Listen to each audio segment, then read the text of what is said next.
ठीक है। देखिए लास्ट क्लास हम लोग डिस्कस किए थे कि रेट कांस्टेंट का यूनिट हम कैसे निकालते हैं। उसका एक शॉर्ट ट्रिक आपको फॉर्मूला भी बताया था कि रेट कांस्टेंट को कैसे डिनोट करते हैं। कैसे बताइए आप, बताइए आप आए थे कल नहीं पीछे, आप बताओ यूनिट ऑफ के यानी कि यूनिट ऑफ रेट कांस्टेंट कैसे निकालेंगे। हाँ हाँ सिंपल सा मोल पर inverse 1 minus n second inverse. ये हमने बताया था तरीका। इस तरह पे n क्या है यहाँ पे, ऑर्डर ऑफ रिएक्शन। ठीक है बेटे, ऑर्डर ऑफ रिएक्शन। और यही अगर एटमॉस्फेयर प्रेशर के टर्म में रहा, मतलब रिएक्टेंट आपके गैसियस टर्म में रहेगा, तो आप बार या एटीएम लिख सकते हो आपकी मर्जी। और 1 माइनस एन पर सेकेंड, ये फॉर्मूला हम यूज करेंगे जब रिएक्टेंट किस फॉर्म में होगा, गैसियस फॉर्म में, तो उसका प्रेशर लगेगा ना कि कंसंट्रेशन लगेगा। तो यहाँ कंसंट्रेशन का आप यूनिट जानते हो मोल पर लीटर होता है, इसलिए ये यूज करते हैं। और प्रेशर का यूनिट क्या होता है, बार या एटीएम। अब दोनों में से कोई यूज कर लेना, जो बोलेगा वो उससे लगा लीजिएगा। और टाइम का तो आपको पता ही है, पर सेकेंड होता है। इस आधार पर हमने क्वेश्चन किए थे ना, ठीक है। तो आप क्वेश्चन नंबर 4 देखिएगा एनसीईआरटी बुक का, तो यही क्वेश्चन, क्वेश्चन नंबर 4 जल्दी से बनाइए। नाम की बात देखिए, यहाँ पे प्रेशर, ऑर्डर क्या है, ऑर्डर याद रखिएगा, order of reaction, reactant to the power जो रहता है वही क्या कहलाता है, ऑर्डर। एन का वैल्यू क्या है 3/2। अब डायरेक्ट यहाँ पुट करके भी निकाल सकते हो के इक्वल टू, यूनिट उन्होंने पहले ही बोल दिया, बार में रखिए, तो बार में रखिए 1 माइनस एन की जगह क्या पुट कर दिएगा 3/2। और उन्होंने टाइम बोला सर मिनट रखा है, तो आप मिनट भी ले लो, सेकंड नहीं मिनट ही ले लो, मिनट मिनट बस। इसको घटाइए क्या आ जाएगा -1/2 मिनट इनवर्स आएगा। ये आया है सबका आंसर, बोलिए कोई दिक्कत नहीं ना, तो आप इस तरह से निकाल सकते हो। अब मान लो अगर आपको ये तरीका नहीं याद रहा तो कोई दिक्कत नहीं, आप तब भी निकाल सकते हो। यहाँ रेट इक्वल टू ये लिखा हुआ है, रेट इक्वल टू KPCH3OCH3, ठीक है। और इस पे पावर कितना है 3/2। इसी का कारण ऑर्डर निकालेंगे। आप बताइए आपको इसका यूनिट पता है, इन्होंने बोला है किस में रखने के लिए, प्रेशर है तो बार में रखो, तो बार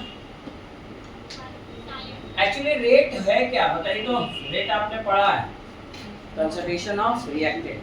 यहाँ पे कंसंट्रेशन ऑफ क्या हो जाएगा, यहाँ पे कंसंट्रेशन नहीं होगा, pressure of reactant divided by time. तो बताइए रिएक्टेंट का प्रेशर का क्या यूनिट लीजिएगा, बार, और नीचे मिनट, और इधर क्या लीजिएगा, के को तो निकालना है, इसका वैल्यू क्या रखिएगा, बोलिए वही बार पे कितना पावर आ जाएगा डिवाइड, और इसको इधर लाके घटा दो, आ जाएगा आंसर। चलो k इक्वल टू क्या लिखोगे, ये यहाँ डिवाइड होगा, ऊपर जाके सब्ट्रैक्ट होगा, ये 1 है, यहाँ नीचे लाओ फिर ऊपर ले जाओ, तो क्या आ जाएगा बार टू द पावर 1 माइनस 3/2। और मिनट ऊपर जाएगा तो क्या हो जाएगा मिनट इनवर्स। देखो वही पुराना टर्म आ गया जो था यहाँ पे, ये देखो 1 माइनस 3/2 मिनट इनवर्स, तो यही आंसर आ जाएगा। बोलो कोई दिक्कत।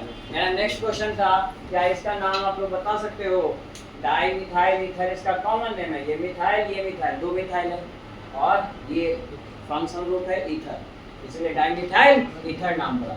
ईथर जानते हो किसको कहते हैं, जब दोनों साइड ओपन ब्रांच होगा ना, मतलब दोनों साइड सिंगल बॉन्ड से जुड़ा रहेगा, तो ये फंक्शनल ग्रुप क्या कहलाता है, ईथर। ईथर का नोमेनक्लेचर पता है, यस या नो,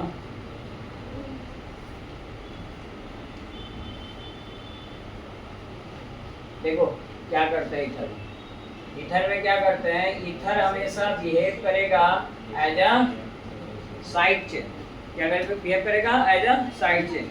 और ईथर के केस में एल्काइल ग्रुप का नाम, ईथर के केस में चूंकि ऑक्सीजन जुड़ा हुआ है इसीलिए इसका नाम क्या चलता है एल्कोक्सी, ऑक्सी वर्ड जुड़ जाता है ऑक्सीजन के कारण, ठीक। अब बताइए मेन चेन कितना कार्बन का बनेगा, 2 कार्बन का बनेगा। अगर इसको हम बात करें तो 2 कार्बन का बनेगा। ये मेरा क्या है साइड चेन, साइड चेन एक CH3 है तो मिथाइल होना चाहिए, लेकिन ऑक्सीजन है तो क्या बोलेंगे इसको मिथॉक्सी, मिथॉक्सी। 2 कार्बन को ईथ और सिंगल बॉन्ड है तो एन। उसी तरह से इसमें किसी एक को काउंटिंग कर सकते हो क्योंकि दोनों तरफ सेम ही है। इसका नाम क्या हो जाएगा बोलो? मेथॉक्सी। मेथॉक्सी क्या हो जाएगा? Methane.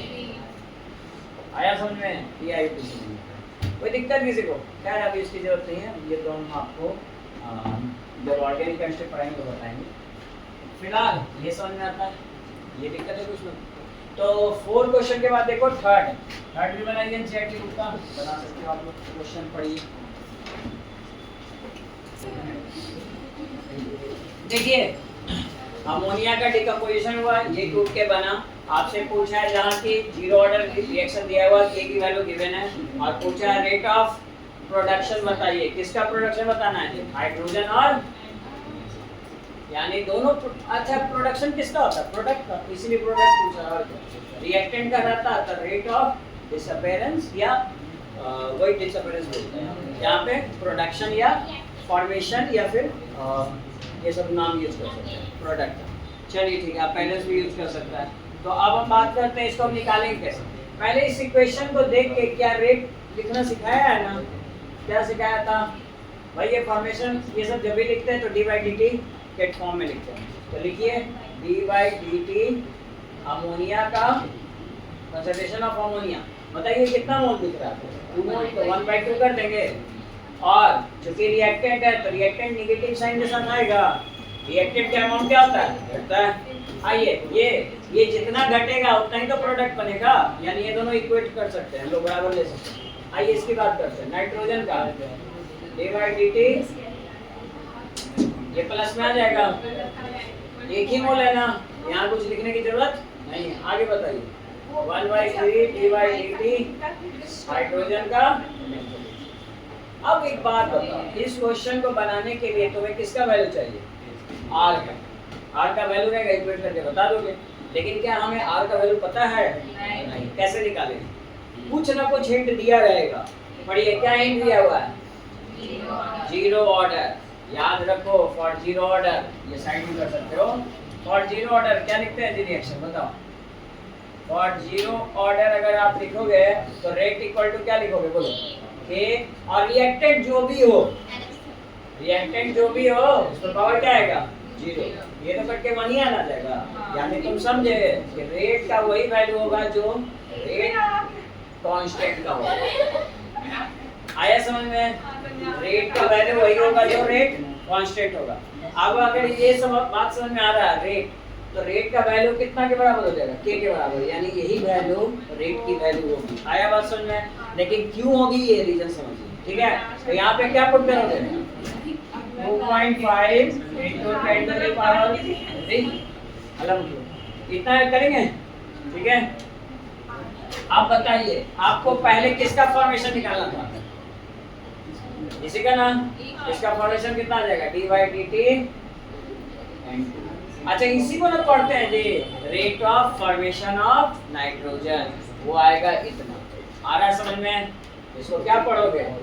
Rate of production of किसका? प्रोडक्शन ऑफ N2, वैल्यू कितना आ गया? ये क्लियर है? तो बताओ, यही आप हाइड्रोजन का रेट ऑफ प्रोडक्शन बताओगे तो क्या करेंगे? रेट में किससे गुना कर देंगे? 3 से। तो 3 से गुना कर दीजिए। देखिए, rate of production of hydrogen,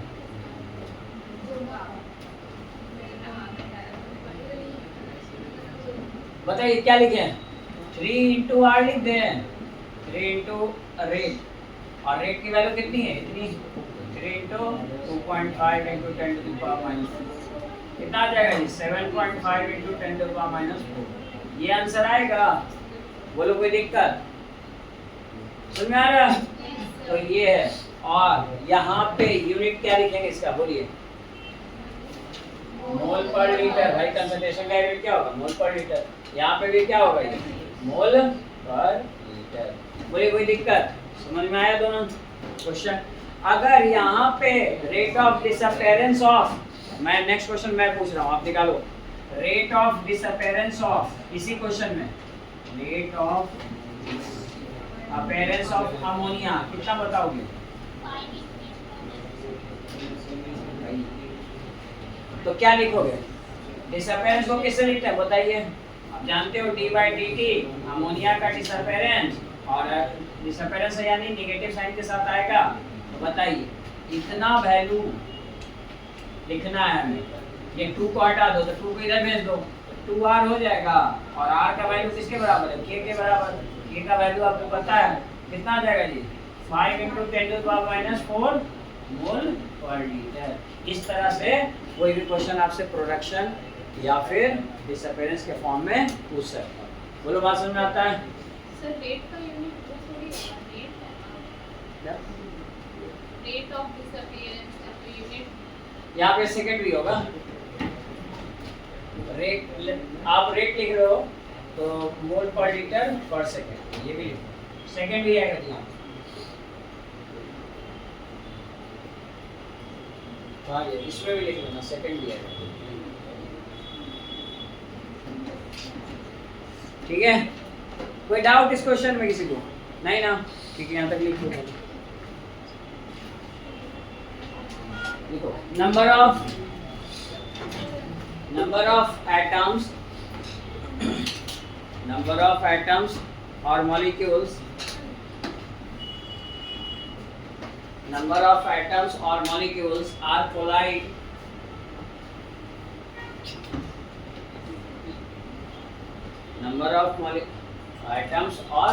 molecules are collide to bring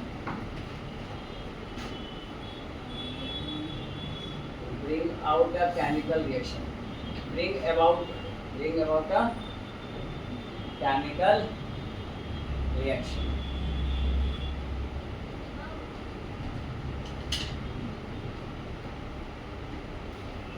Chemical reaction is called, इसी को क्या कहेंगे? Probability of reaction.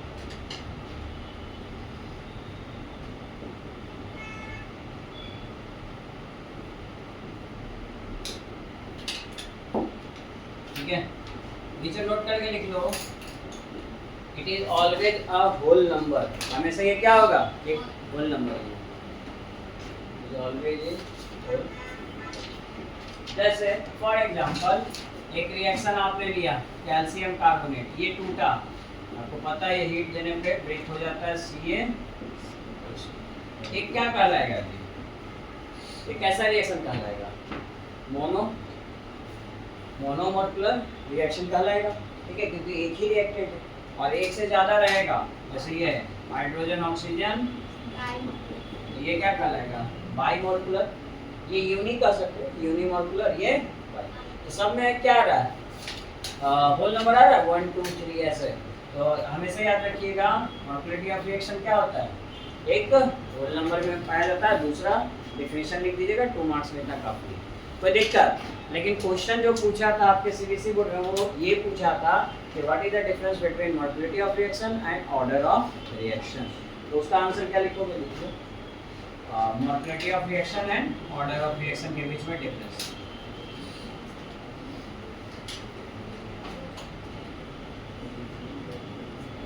Molecularity of reaction और ऑर्डर ऑफ रिएक्शन। ठीक है, ये पूछा था तुम्हारा सीबीएसई को 11 में, ठीक है, और 10 मिनट पूछा था, रिपीट किया था। ठीक है, मॉलिक्यूलरिटी ऑफ रिएक्शन का तो डेफिनेशन आपके सामने वही लिख दीजिएगा। ठीक है, एग्जांपल भी आपके सामने। इसमें डेफिनेशन क्या लिखोगे? तो ये किसके सम के बराबर होता है जी? Sum of power of reactant. Reactant के सम के पावर के बराबर होता है कौन? Order of reaction. इसके बाद में लिखो एक लाइन जल्दी से, it is equal to the, लिखिए it is equal to the sum of power of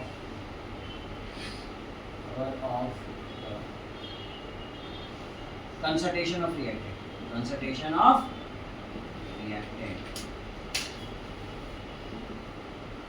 ठीक है, मतलब चाहते कि एग्जांपल दे दो, जैसे इसमें फर्स्ट पॉइंट लिखोगे, फिर इसमें भी एग्जांपल दोगे ना, ये वाला कोई भी एक, इसमें भी एग्जांपल दे देना। जैसे हमने रेट लिखा जी कि a to the power x है, b to the power y है, तो बताइए ऑर्डर क्या लिखोगे?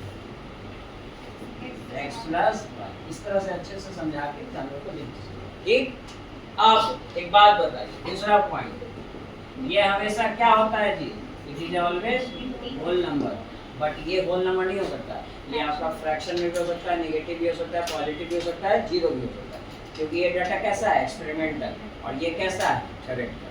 यानी कि ये कैसा वैल्यू है, देखो it is a theoretical value और it is a experimental value, क्योंकि पहले तो सेकंड पॉइंट लिखो, it may be positive, negative, zero, fraction, लिखे यहाँ पे सेकंड पॉइंट,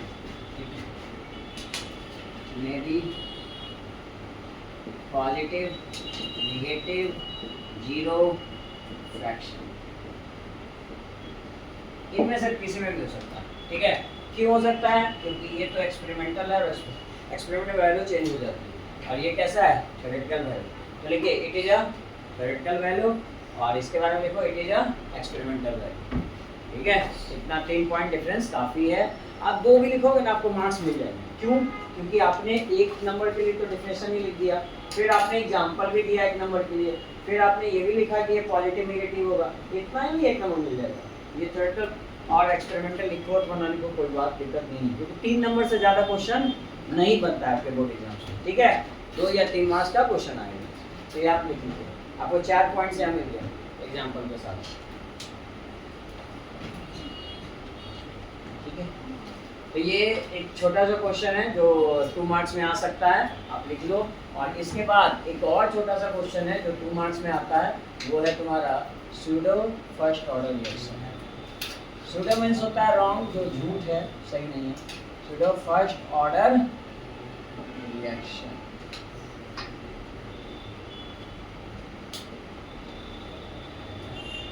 ये भी आपका 2 मार्क्स में सीबीएसई बोर्ड में आता है, 2 बार पूछा है, 2011 और 13 में पूछा है,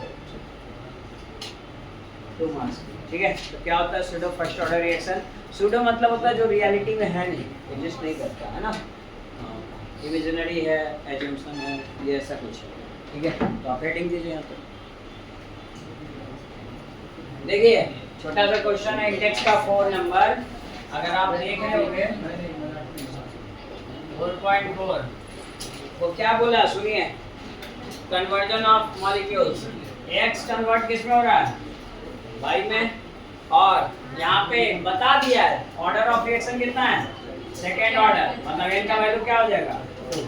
ठीक, आपसे क्या पूछा है, अगर x को हम इंक्रीज कर दे कितने टाइम्स, 3 टाइम्स, 3x कर दे, तो न्यू रेट में क्या अंतर पड़ेगा। पहले ओल्ड रेट लिखो, पहला रेट इक्वल टू क्या लिख सकते हैं, k, और चूंकि सेकंड ऑर्डर का है तो ये 2 लगा।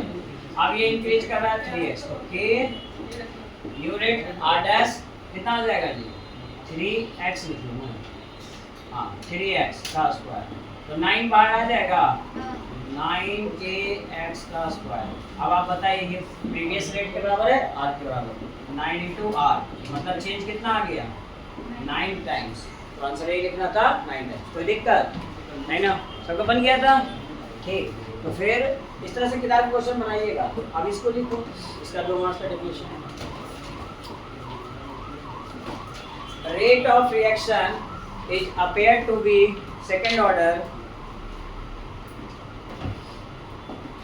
rate of reaction is appeared to be second order, but actually rate of reaction is appeared to be second order, but actually it is first order, but actually it is first order reaction,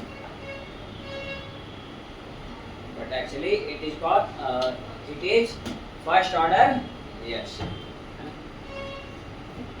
देखिए these type of reaction are called, these types of reactions are called pseudo first order reaction. These types of reaction is called pseudo first order reaction. देखो आपको 2 number का सवाल था ये, तो इसमें पहले तो इसका डेफिनेशन पूछा है, साथ साथ एग्जांपल्स पूछा है। अच्छा एग्जांपल पूछे अथवा ना पूछे, ऐसे तो क्वेश्चन में दिया हुआ सीरीज बोर्ड में, आपको लिख के आना है। तो इस तरह के इसमें एग्जांपल्स लिखिए, hydrolysis of cane sugar,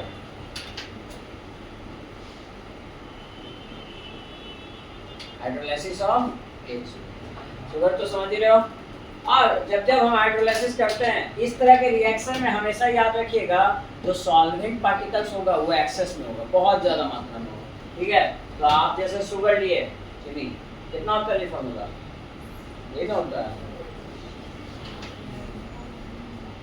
sorry ये शुगर है केन शुगर, इसका हाइड्रोलाइसिस करें तो हमेशा याद रखिएगा सूडो फर्स्ट ऑर्डर रिएक्शन में ये क्या होता है एक्सेस फॉर्म में, और इसको हम वाटर इतना ज़्यादा अमाउंट में होता है कि इसके कंसंट्रेशन को हम इग्नोर कर देते हैं। तो ये क्या बनता है आपको पता है, बायो के बच्चे पढ़े होंगे, क्या बनता है ग्लूकोज, और ग्लूकोज ये होता है, चलिए ठीक है इन्होंने सही बताया ग्लूकोज बनता है। आगे बोलिए और क्या बनता है, इसका नाम क्या है बोलो तो, पता है इसका नाम,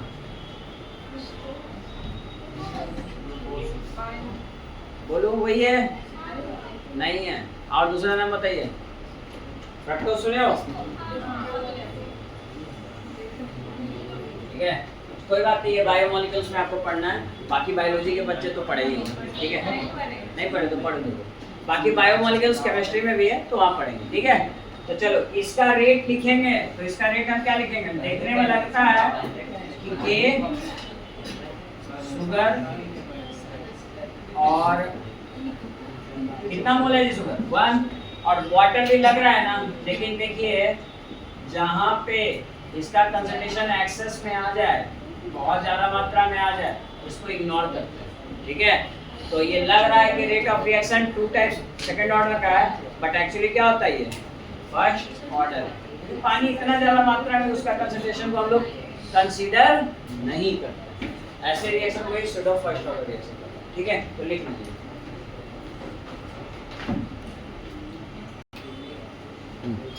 देखिए it is the time in which, इसमें लिखो डिफिनेशन, कभी कभी 2 मार्क्स में आ जाता है तो ध्यान रखना definition. It is the time in which concentration of reactant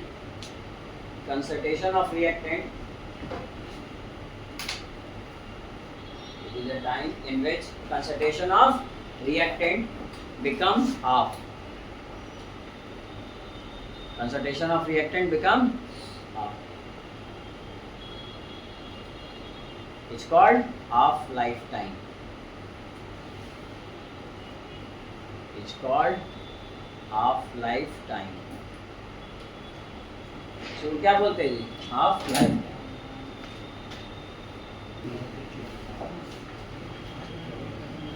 integrated rate law is the, देखो it is the best method to calculate,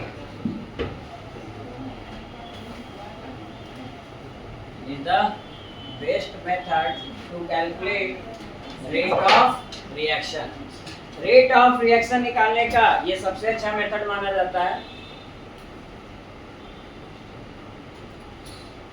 चलिए हम शुरुआत करते हैं जीरो ऑर्डर से। जीरो और फर्स्ट ऑर्डर आपके सिलेबस में क्वेश्चन जनरली फर्स्ट ऑर्डर से आते हैं, लेकिन जीरो ऑर्डर भी पढ़ना है तो लिखिए first is for zero order reaction, for zero, ठीक है। मान लो एक एग्जांपल लेके चलते हैं, हमारे पास ए कोई रिएक्टेंट है और वो किस में कन्वर्ट हो रहा है, प्रोडक्ट में। अब अगर ये प्रोडक्ट में कन्वर्ट हो रहा है तो क्या आप रेट लिख सकते हो, बताइए रेट क्या लिखेंगे, बोलिए। रेट इक्वल टू, बोलो, के ए टू द पावर कितना, जीरो, एन का वैल्यू क्या लेंगे, यहाँ जीरो, तो ये तो कैंसिल आउट हो जाए, कोई दिक्कत किसी को इसमें नहीं ना। अच्छा रेट के जगह हम क्या लिखेंगे, कंसंट्रेशन क्या है ए, इसको लिखते हैं ना डी बाई डी टी, लिखते हैं ना रेट तो। और चूंकि ये रिएक्टेंट के लिए लिख रहे हैं तो बताइए रिएक्टेंट के लिए लिखेंगे तो साइन क्या लेना चाहिए, माइनस, कोई दिक्कत इसमें किसी को। और इधर क्या बचेगा, के इंटू 1, ठीक है, समझ में आता है बात। अब हम किस मेथड से निकाल रहे हैं, इंटीग्रेशन से, तो इंटीग्रेटिंग ऑन बोथ साइड, दोनों साइड हम क्या कर लेंगे, इंटीग्रेट करेंगे। तो देखो integrate on both side,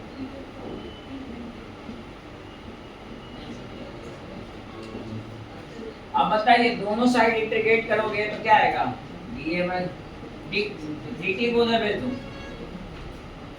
minus के। आपको पता है कांस्टेंट का इंटीग्रेशन वही होता है सेम रहता है, तो के को बाहर निकालो चूंकि के कांस्टेंट है, और dt का इंटीग्रेशन करोगे क्या मिलेगा t, और a का करेंगे तो आपको बताएंगे क्या मिलेगा जी a, और क्या तो लिख लीजिए यहाँ पे आ जाएगा माइनस a और इधर a और ये t और प्लस एक इंटीग्रेशन कांस्टेंट भी आता है, इंटीग्रेशन करने में आता है नहीं ठीक, तो ये लिख दो i जहाँ पे क्या है जी i है तुम्हारा इंटीग्रेशन।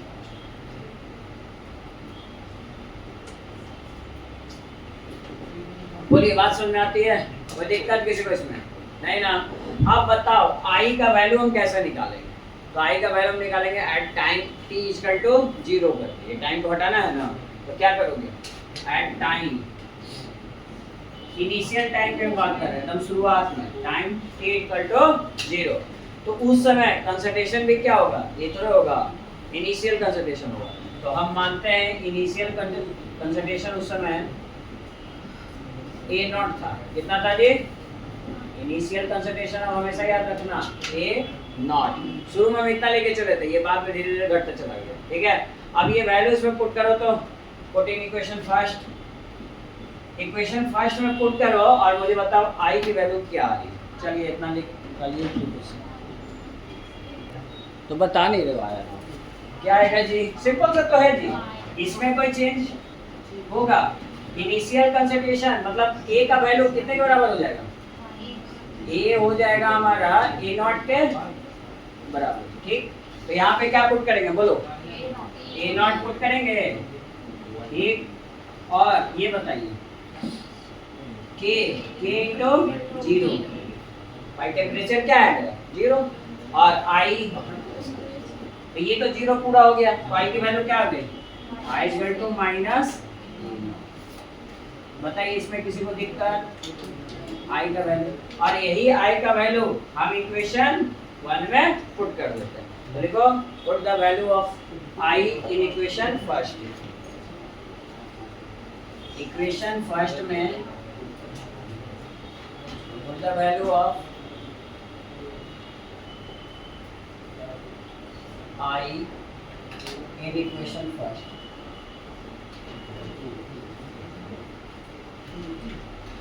इक्वेशन फर्स्ट में पुट करेंगे तो क्या आएगा जी बताइए, यहाँ पे A0 लिखेंगे, यहाँ पे A0 लिखेंगे ना, तो देखिए इक्वेशन माइनस a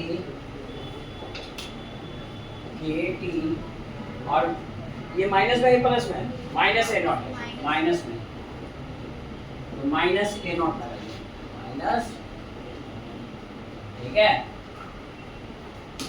तो हमें किसका वैल्यू निकालना था k का, रेट कांस्टेंट ना, तो k इक्वल टू क्या लिखेंगे बोलिए, इसको इधर भेज दो A0, और क्या लिखेंगे बोलो A0 माइनस a भाई t नीचे चला जाएगा, तो हम बोलेंगे ये क्या हो जाएगा जी इनिशियल कंसंट्रेशन, ये फाइनल कंसंट्रेशन बाय टाइम, यही कहलाएगा मेरा रेट कांस्टेंट और किस ऑर्डर रिएक्शन लीजिए। तो हमको इनिशियल और फाइनल पता होगा, जैसे बोलेगा 10 से 5 ग्राम होने में कितना टाइम लगेगा या कितना रेट कांस्टेंट होगा, तो वो बता नहीं दोगे, अगर k का वैल्यू गिवन है तो बस वैल्यू दोनों पुट करो और k का वैल्यू पुट करो, t निकल जाएगा तुम्हारा, इस तरह से हम लोग को क्वेश्चन दिया जाएगा। खैर तो ये समझ में आया, k का वैल्यू निकालने में कोई दिक्कत, ठीक है। तो ये लिख लीजिए, जहाँ की A0 क्या है बताइए इनिशियल कंसंट्रेशन, ये सब बातें लिख लो, शुरुआत में कितना था, बाद में कितना बचा उसको बोलेंगे फाइनल कंसंट्रेशन, t तो टाइम हो गया और k आपको पता ही है, k क्या है जी, k का नाम रेट कांस्टेंट, ठीक है। तो लिख लीजिए, मेरा क्वेश्चन ये है कि इसका ग्राफ बना सकते हो आप, ग्राफ ड्रॉ कर सकते हो, चलिए इसी क्वेश्चन का ग्राफ ड्रॉ कीजिए, क्योंकि ये एग्जाम में पूछता है, पूछा हुआ भी है, तो जीरो ऑर्डर यानी फर्स्ट ऑर्डर का ग्राफ, ये सुनो, ये y equal to mx plus c. इसका ग्राफ जानते हो ना कैसा बनता है? स्ट्रेट लाइन बनता है जहां पे m क्या होता है? स्लोप। m क्या होता है और c क्या होता है? इंटरसेक्शन। किस पे? इंटरसेक्शन ऑन कौन से एक्सिस पे? On by axis. आया बात समझ में? और सुनिए, स्लोप आपका दो चीज हो सकता है, एक तो पॉजिटिव और एक नेगेटिव। अगर स्लोप पॉजिटिव है तो ग्राफ कैसा मिलेगा? इंक्रीजिंग, मतलब बढ़ेगा एक्स एक्सिस के साथ, वो इंक्रीज करेगा। और अगर स्लोप नेगेटिव है तो ग्राफ कैसा मिलेगा? डिक्रीजिंग ग्राफ मिलेगा। आया बात समझ में? ये लिख लो चाहो तो। अच्छा देखो, इसको जल्दी से मैं बता देता हूँ। x और y एक्सिस, ठीक है। अब आप बताइए y equal to mx plus c। देखिए सुनिए, c का वैल्यू जब 0 रहेगा तो यहाँ से ग्राफ जाएगा। ये क्या है? m यहाँ क्या पॉजिटिव या नेगेटिव दिख रहा है? तो m मतलब tan थीटा, और tan थीटा आप जानते हो 0 से 90 के बीच में पॉजिटिव होता है, ठीक। तो m x, ये x एक्सिस के अराउंड बढ़ रहा है टाइम के साथ। और c का वैल्यू क्या है यहाँ पे? 0। तो ये 0 लिख लो, y equal to mx plus c। ये 0 है तो y इक्वल टू mx आपने सुना होगा, ओरिजिन से जाता है।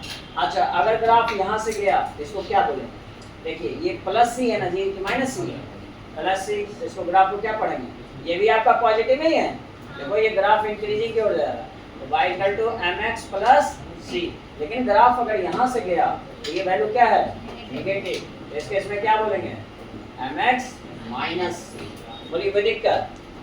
अच्छा, इसी का उल्टा देखिए इधर x और y, और अगर ग्राफ कुछ ऐसा गया यहाँ से तो इसको हम क्या बोलेंगे? जो भी आप लोग बनाए भी हो, तो यहाँ से ग्राफ ऐसा जा रहा है, इसको हम क्या बोलेंगे? y इक्वल टू, देखो ग्राफ यहाँ डिक्रीजिंग जा रहा है, ये ग्राफ समय के साथ घट रहा है, तो y equal to minus m x, x axis के साथ वो घट रहा है।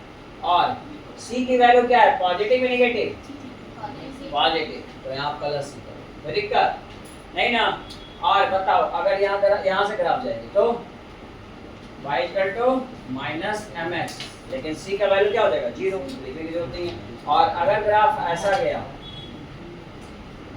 तो बताइए c का वैल्यू क्या है? नेगेटिव है या माइनस c आएगा? तो y इक्वल टू क्या लिखेंगे? Minus mx। y स्लोप क्या है? नेगेटिव, x एक्सिस के साथ घट रहा है, और c ये मिल सकता है। तो आइए इस इक्वेशन को, ये जो इक्वेशन दिख रहा है, इसको y इक्वल टू mx में थोड़ा अरेंज करते हैं। तो चलिए हम अरेंज करते हैं। आपको ये कंसंट्रेशन ऑफ ए और टाइम x एक्सिस पे रखो, और इसका हमको ग्राफ खींचना है। आप इसको थोड़ा और अरेंज करके लिखो ना। a को क्या मानेंगे जी? y एक्सिस, तो ये माइनस साइन को उधर भेज देते हैं, तो क्या आ जाएगा बताइए? माइनस kt माइनस क्या हो जाएगा? Plus a not. अब आप कंपेयर करो तो वैल्यू क्या क्या मिल रहा है? ये y है, ये देखो ध्यान दो, और ये वैल्यू, ये t क्या हो जाएगा? x। तो m का वैल्यू क्या दिख रहा है? तो प्लस दिख रहा है कि माइनस दिख रहा है? माइनस के। माइनस के मतलब ये ग्राफ इंक्रीजिंग मिलने वाला है या डिक्रीजिंग?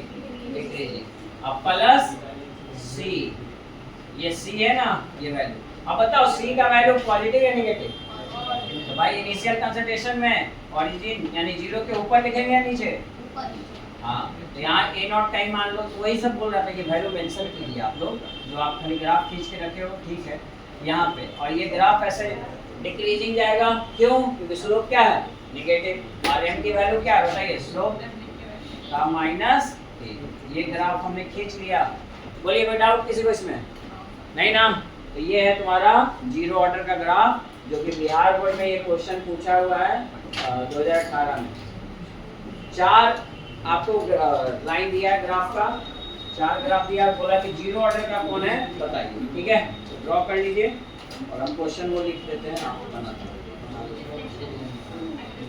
देखिए जी, 2018 में ये पूछा था कि 0 ऑर्डर का कौन सा ग्राफ होगा? किसका? 0 ऑर्डर का। और 4 ऑप्शन दिए हुए आपको। ऑप्शन ए ऐसा दिया है ग्राफ, ऑप्शन बी इस तरह का दिया हुआ है ग्राफ, ऑप्शन सी ये ग्राफ है और ऑप्शन डी कौन सा सही होगा जी, है ना।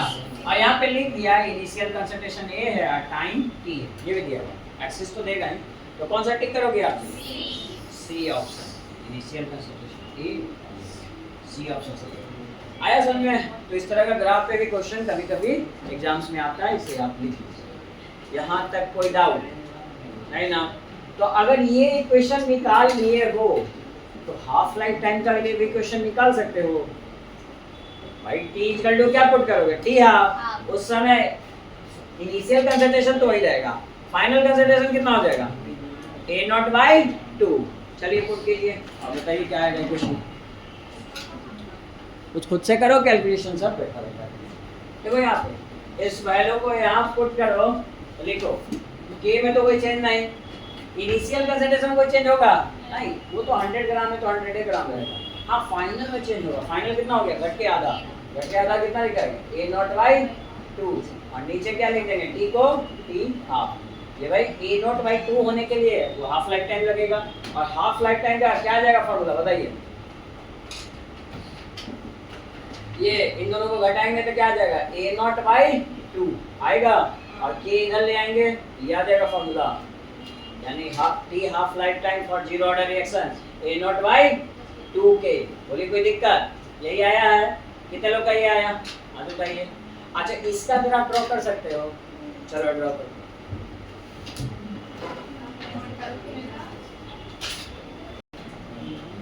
ठीक है चलिए देखिए हम आज क्या क्या पढ़े। आज 2-3 टॉपिक पढ़े हैं जो थ्योरेटिकल में पूछता है। पहला टॉपिक पढ़े थे क्या, मॉलिक्यूलिटी ऑफ रिएक्शन। देखिए कुछ मॉलिक्यूल्स आपस में कोलाइड करते हैं और क्या करते हैं, एक रिएक्शन को टेक प्लेस करवाते हैं, कंप्लीट करते हैं, वही क्या कहलाता है, मॉलिक्यूलिटी ऑफ रिएक्शन।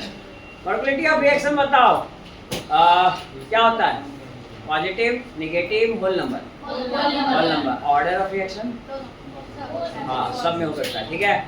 और अब दूसरा टॉपिक क्या पढ़ते हैं, सूडो फर्स्ट ऑर्डर रिएक्शन, जो कि लगता है कि सेकेंड ऑर्डर है बट एक्चुअली होता है क्या first. Example hydrolysis of sugar cane, जहाँ की वाटर का हम क्या लेंगे, एक्सेस में लेंगे, ठीक है। तीसरा पॉइंट पर है हाफ लाइफ टाइम, वो टाइम जब रिएक्टेंट कितना बचे, वही कहलाएगा हाफ लाइफ टाइम। और हम फिर पढ़े इंटीग्रेटेड रेट लॉ, जिसमें जीरो ऑर्डर के लिए पढ़े, जीरो ऑर्डर के लिए के की वैल्यू क्या होती है, कल पूछूंगा ये, आप बोलोगे initial concentration minus final concentration by time. उसका ग्राफ तो खैर आप ये क्वेश्चन को देख के ड्रॉ कर सकते हो, ठीक। फिर हाफ लाइफ टाइम के लिए वैल्यू पुट करेंगे तो क्या आएगा, a naught by 2k, a naught by 2k put किया तो ये है half life time for zero order reaction. इसका ग्राफ कल खींच के लाइएगा ऊपर पर, ठीक है, ड्रॉ द ग्राफ। कोई दिक्कत, बस इतना छोटा सा टॉपिक, 2-3 टॉपिक आज हम पढ़े हैं, तो रिवाइज करके आइएगा।